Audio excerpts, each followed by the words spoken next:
My name is Victoria Warner, and I am the owner of Rowlett Family Law. I am a licensed attorney as well as a registered nurse. Today I want to talk to you a little bit about your day in court. This may be at a temporary order hearing or it may be at a final hearing, but all the advice is pretty much the same.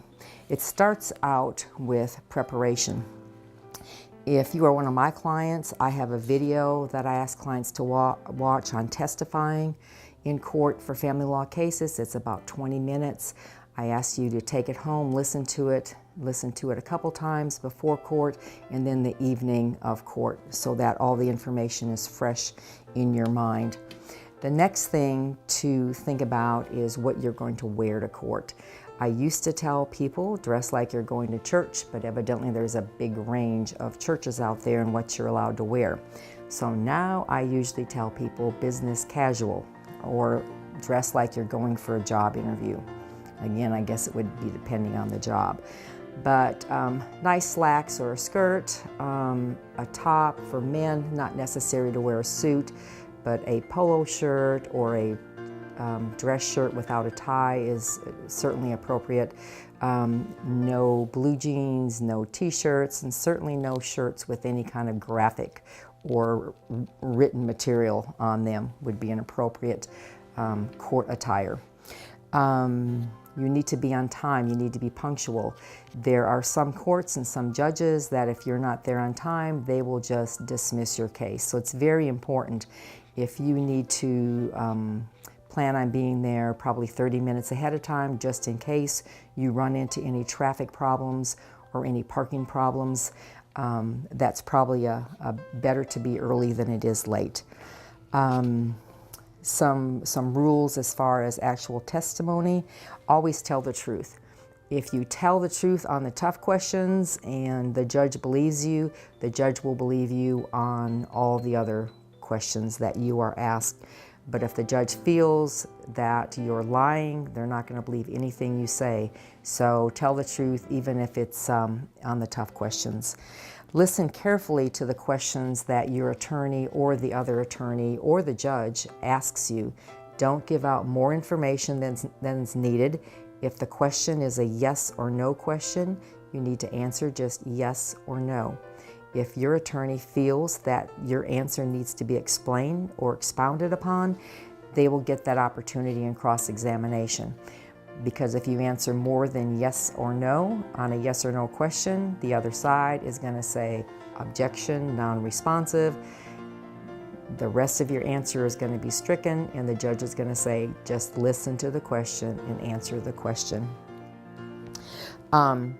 Don't volunteer information, and where you get into trouble with that is after your yes or no question, when you try to go into a narrative thinking it's going to help your case. A lot of times it just puts information out there that the other side didn't know or is actually hurtful to your case. So don't volunteer any information. Always be polite. Yes ma'am, no ma'am is appropriate in the courtroom. Yes, Your Honor, no, Your Honor. You always rise when the judge either enters or leaves the courtroom. There's no talking in the courtroom. You have to make sure that your phone is turned off. Make sure that you're not chewing on gum. Make sure that if you have a drink, it's a water bottle and it's a closed water bottle. Some courts don't even allow that. Do not argue with the other attorney. That will get you nowhere, and for heaven's sakes, do not argue with the judge. Also, do not talk to the judge directly when you have an attorney unless the judge asks you a question directly. They will ask you to not speak, and it does not help your case at all.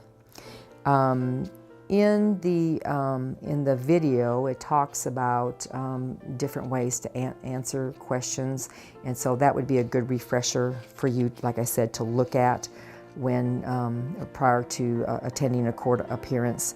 The courtroom is something that's foreign for most people. For attorneys, that's kind of where we practice and we're comfortable with it, and sometimes we forget that our clients have never been there before.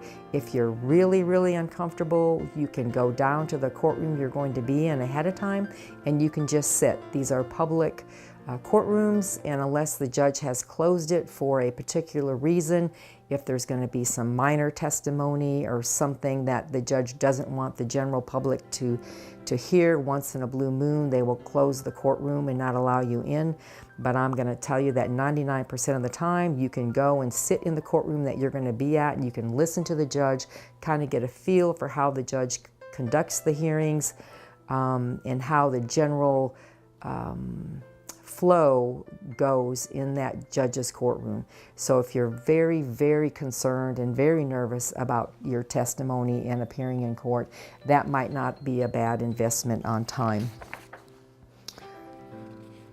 Okay, so be prepared to go to court. If you're very nervous again, you might want to book an appointment with your attorney and do some role playing, just some question and answers that are probably going to be asked and your responses to them, and you might want to just kind of know the general areas that you're going to get questioned about.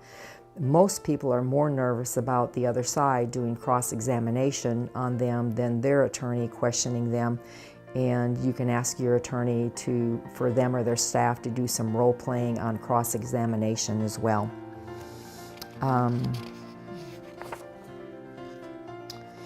Try not to say never or always. That kind of pigeonholes you. I've never had a drink and been around the kids.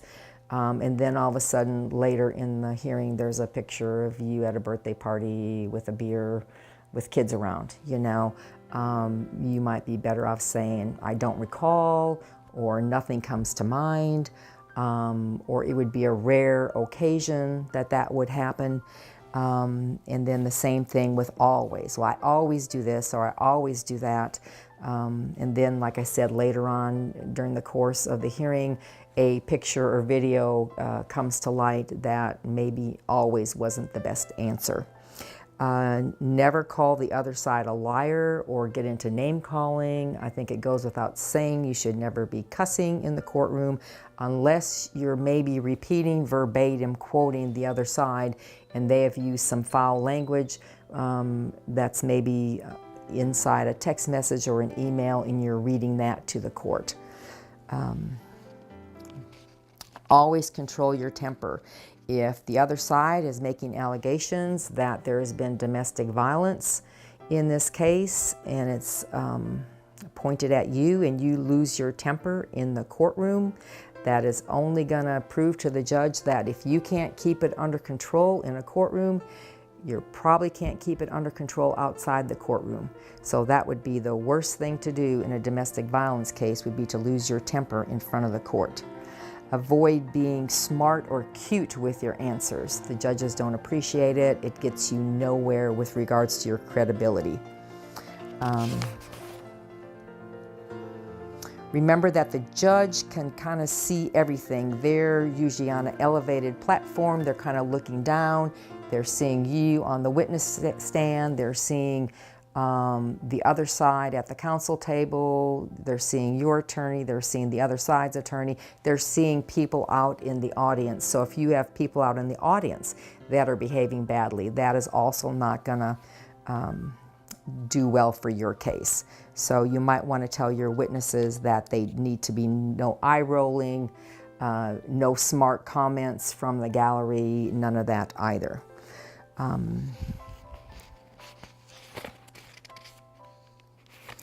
The last thing I would say is, I know it's difficult, but you really need to attempt to get a good night's sleep before you go to court, and do whatever you do personally to relax or to decompress, whether that's meditation, journaling, praying.